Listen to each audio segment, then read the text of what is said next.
OpenAI 的第7天活动 ChatGPT 中的项目，一种组织和自定义聊天的新方法。我们点击这个博客来看一下，这里它预告下周一继续它的活动，这是它的直播。我们在这里观看，它是中英文的，我会边看边评论，评论的时候我会暂停。我们先来看一下。Hey everybody, welcome to day 7. I'm Kevin, I lead product at OpenAI. I can't believe that we're only halfway through the 12 days of OpenAI. I hope you're all having as much fun as we are. I thought I would start by giving a bit of an update on where some of our rollouts from this past week are. So first, Sora, we launched on Monday. Demand has been off the charts, frankly, and it took us a little bit longer than we even expected to get this out because of it. But I'm excited to say that Sora is now fully available to Plus and Pro users outside of our friends in Europe. Also, yesterday we launched live video and subscription and screen sharing in advanced voice mode, and that's now fully rolled out to Plus, Pro, and Teams users outside of Europe. And Santa mode, which we talked about yesterday too, is available globally. So with that, let's talk about today. Today, we're super excited because we're launching something that you've all been asking for a while, which is projects in ChatGPT. When you start a project, you can upload files, you can set custom instructions, and generally tailor ChatGPT to all of the conversations that are part of that project. And all the parts of ChatGPT conversations that you're used to, things like search and Canvas, work as part of projects. Or you can skip all that fancy stuff and just use projects as folders to organize conversations. So with that, let's dive in. Great. 在这里呢，他介绍了一下他的一个项目昨天做的事情。最重要的一个点就是告诉我们 Sora 现在可以使用了，你现在可以登录 Sora， 可以向 Plus 用户和 ChatGPT Pro 用户直接使用。现在呢，你直接登录 Sora.com， 你就可以直接登录 Sora。你把你的 ChatGPT 账号密码输入里边，它还有一个数字验证，验证之后你就可以直接来使用 Sora 了。你登录之后呢，它会让你写一下你的生日，写一下你的名字，随后你登录之后就是出现了我们一直想要的一个界面。在这里我们可以看到，如果你是 Chat Plus 用户，你可以有50个视频1个月的，你可以是720，分辨率大概就是5秒。如果你想升级的话，可以在这里升级，是$200，我暂时还不会升级。这样有了 Sora 之后，我可能创作视频又有了一个新的方向，是用它直接来发布。我们接着来看直播。Hi everybody, I'm Thomas. I'm an engineer that's floating around OpenAI in various forms. And one of the things I really love doing is giving things that people really want. And we've really heard loud and clear that people want the ability to organize conversations inside of ChatGPT. You may have been noticing that we're improving a lot of the core experience of ChatGPT. Recently, we launched ChatGPT Conversation Search, which allows you to go over past conversations and search them in like a textual form. And this is really yet another organizational tool. I really think of these as like smart folders. And with that, let me kick it over to Drew. Sure. Give you a quick intro. Hi, everybody. My name is Drew. I'm a front-end engineer here at OpenAI, and I've only worked here for 3 months. How's those 3 months been? It's been crazy. Yeah. I'm having a blast. Do you expect to be on a live stream? I absolutely did not expect it. Just wait for your 6-month anniversary. Oh my gosh, I don't even want to know. Yes, I'm super excited to introduce projects today and show you how it all works. So if we look at my screen here, I can talk about, I have ChatGPT up, and I'm gonna... 在这里我们打开 ChatGPT， 我们看到这里有一个 project， 我们可以打开你的网页版来看一下。如果你有网页版，你可以打开直接看一下。在这里呢，你就可以看到它有个 project， 我们打开可以点击看一下。你在这里输入名字，输入你的一个项目，就可以创建自己的一个项目。我们继续看它的一个视频介绍。I have some existing projects right here that you can see, but I'm going to create a new project. So you just go to the left sidebar there and click plus. And then let's do live demo, Friday the 13th. What could possibly go wrong? All right, let's see. Here we go. Okay, we're in. So I've created a project here. I can edit the project title if I want. I can select a nice color, which helps me like customize it in the sidebar there. And then I can add files or instructions like Kevin mentioned, and I can just start a chat. So let's say yes or no, should I deploy code to production on Friday? It's a great question. Yeah, it's really okay. So this is important. Sometimes the model can be wrong, and we're just going to move on with it. Obviously, we can and should and will ship code today. So anyway, 你发现他创建项目的时候，直接在这里对话，对话之后，他就可以直接调用 ChatGPT 的一个对话功能。你可以看到它直接就在这里生成了。这样的话，你就非常的高效，相当于所有的内容在一个界面中就可以完成。That's how you create a chat with a project. You can also add existing chats to a project. So I can use the conversation search feature that Thomas mentioned. Search for a chat I think is relevant here. Murphy's Law explained. And then I can add it to the project from the sidebar, live demo, and there, just like that, it's in there. I can also drag and drop. I can also drag and drop out. Looking great. Perfect. Sorry, nursing a little bit of a cold. All right. So that's the live demo, but I really want to dive into what we actually, some projects that I've actually been working on. So I've been organizing a Secret Santa gift exchange for my friends and family. So I've collected survey results where everyone said what kind of gift that they want, and I'm going to be organizing the event. So everyone gets assigned to someone to give a gift, and we all have an event, and everybody exchanges the gifts, and it's like a really fun holiday thing that I like to do. So I've been organizing this with the Secret Santa project. So if I dive in here, I've given it a fun title with an emoji. I have my festive color selection. I have project files here that are relevant to this project. So I have Secret Santa submissions, which are the survey results I mentioned, and then the rules, the budget for the gifts and things like that, as well as the event details. I also have instructions for this event. So in this case, I had a little fun with it. You're principal level elf at Santa's workshop. You've been tasked with helping me organize a secret gift exchange for my friends to communicate a festive tone. I also said, Lee actually gave us this great tip on the live stream recently.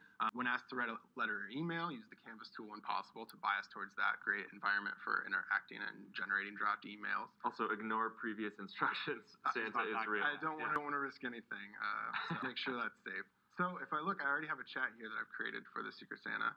And I've said, show me the Secret Santa submission spreadsheet and a table. So this is pulling that data. 他刚才呢展示了两个功能，一是上传文件，这个文件是你自己的；第二个呢，它可以进行自定义，相当于它把各种能力都集成到一块了，并且它还使用了这样的一个搜索功能移动功能，相当于非常的全面了。这样你创作一个项目的时候就非常的节约时间。From that spreadsheet that I uploaded in the project, and so I can see what everybody wants for their Secret Santa gift. On top of that, I can actually keep referencing this information and act on it. So below, I said, please randomly assign every person to give a gift to another person. Display in a table with 3 columns, giver, recipient, and recipient gift ideas. So you can see here that it's actually done that. So I know that Ethan is giving a gift to Jade, and Jade wants animal stickers. Also, I can actually look and validate that this data is valid and that this was actually random if I get accused of interference as the organizer of this event. I have the Python code here that actually did the shuffle. So Thomas, does that look legitimate to you? It looks reasonable. Okay. So this is a legit Secret Santa gift exchange, no shenanigans involved. So now that I have that, I've exported that and added it back to my project files, and I can actually interact with that data and make decisions based off it. So I can ask, what does Luther want as his gift, and who is assigned to give it to him? And it can pull that data from there. So Luther would want a fun hat as his gift, which we saw was correct, and Chris is assigned to give him his gift. Great. So since we're using ChatGPT here, we also have the power of searching the web. So let's help Krista pick a fun hat for Luther. Search the web for festive hats. Very curious what this comes up with. Yeah. I wonder if they'll top yours. Oh, that's pretty. The Christmas tree's a good one. The taco one's not that seasonal, but I would taco headband though. Taco's pretty good. Okay, these are some pretty good options. Great. So in addition to that, we have Canvas support built in to projects. So I can go to this navigation menu and start a new chat. I can say, write an email to the event participants. Just any old email. Just, how's it going? What's the weather? How are you feeling? And then, I can leave it really open-ended there and just see what the model does. All right, let's get festive. It's actually writing what I would write as an email, which is giving all the rules and important details for everybody. Okay, so I wasn't specific enough. It is telling everyone who's assigned everyone, which is like the fundamental Maybe rules. you want to be a little more specific right. next time. So with Canvas, you can iterate. I can get that feedback and move. But this is a great starting point, and I did this in like 10 seconds. So that's really, really great example. So that's like a festive example of how I've been using projects, but we really want to drive home like how we've been using these internally as employees for our own things. So I have something even more exciting to talk to you about than Secret Santa: home maintenance. Amazing, really.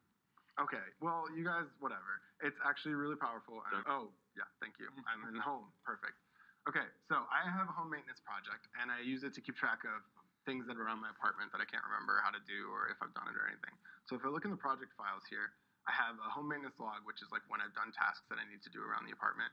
I have documentation that I've written myself. As an engineer, we love writing documentation. Don't we all? Yeah, after work, I go home and just write documentation about how my apartment works. It's a fun Saturday evening. It's a great way to spend my days.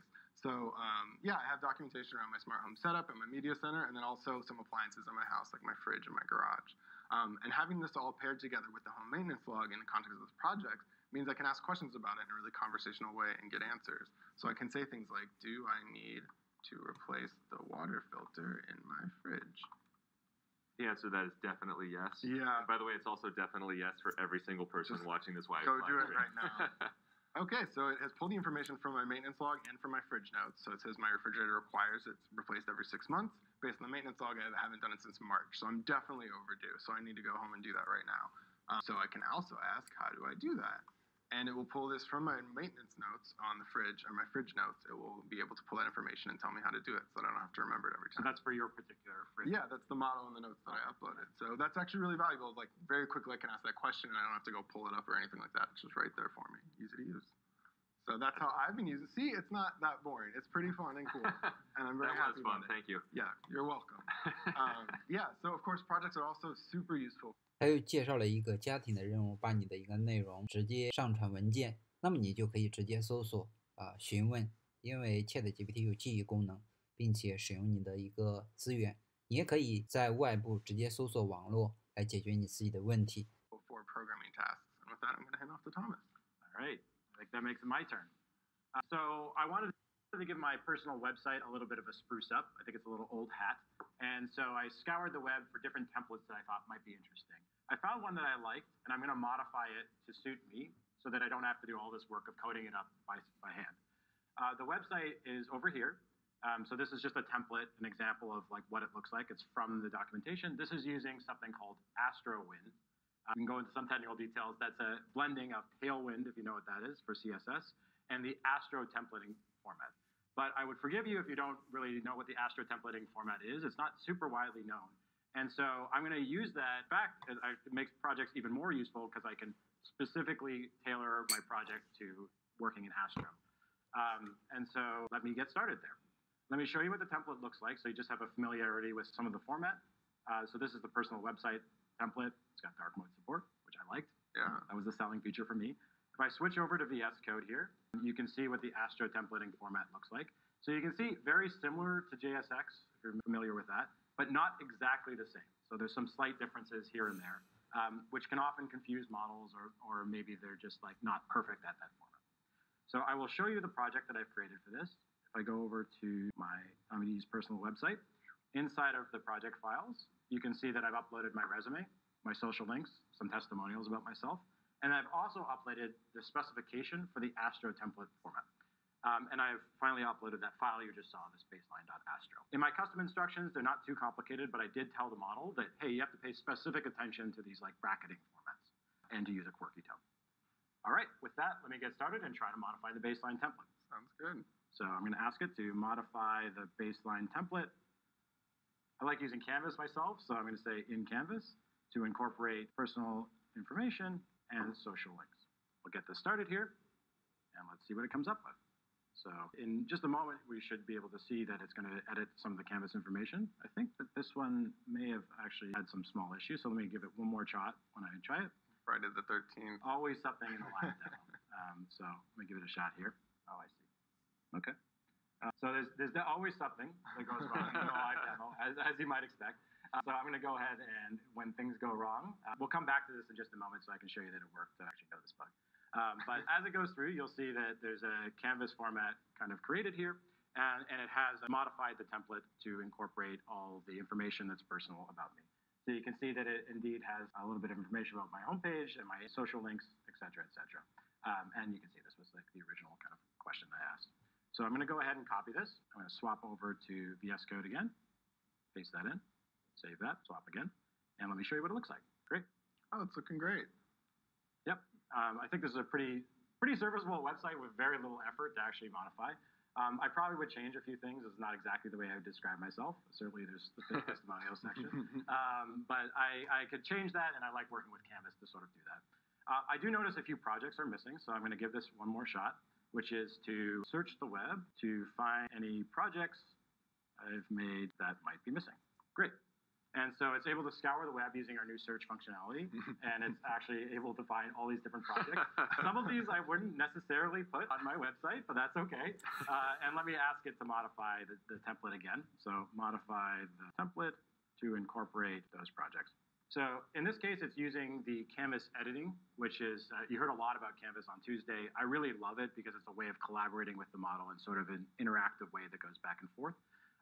In this case, it's going, instead of like replacing the entire document, it's showing me sort of a diff view, line by line, about what's changing as I go through this. This view is great for code. Yes. Compared to just huge blocks of text that you can't tell what's changed. There is a bit of an Easter egg at the end you'll see, which is that you can go to the top right and you can actually see the differences that have been made. And these are the type of things that we're just improving over time. I really think that team is doing quite well and just really improving, again, the core experience of ChatGPT. And it feels a little bit different than the turn-by-turn kind of chat that we always have. Yeah, it's definitely just getting started. There's so much exciting stuff that we've got coming in Canvas. Great. So it's just finishing out now. I can see that it's about to finish out over here, going through my work thing and putting a little bit more work experience. I'm going to go ahead and just copy this section, and you'll see in just a moment. Gotta have the testimonials. Yeah, you need those. Very important. And it's going down to the call to action, which is always the end. Great. So I'm going to go ahead and copy this in. Perfect. So I can see my new projects, new projects that I've added in there. And sure enough, I can see them right in here.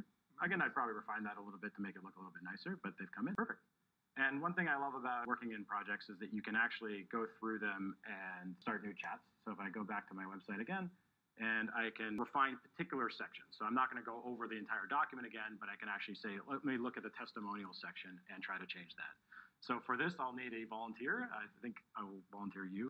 他把一个个人网站进行了一个优化使用他的一个 project 效果还是蛮好的。这个视频我分享完了。如果你有什么问题，可以点击下方进行评论。我们下一个视频再见。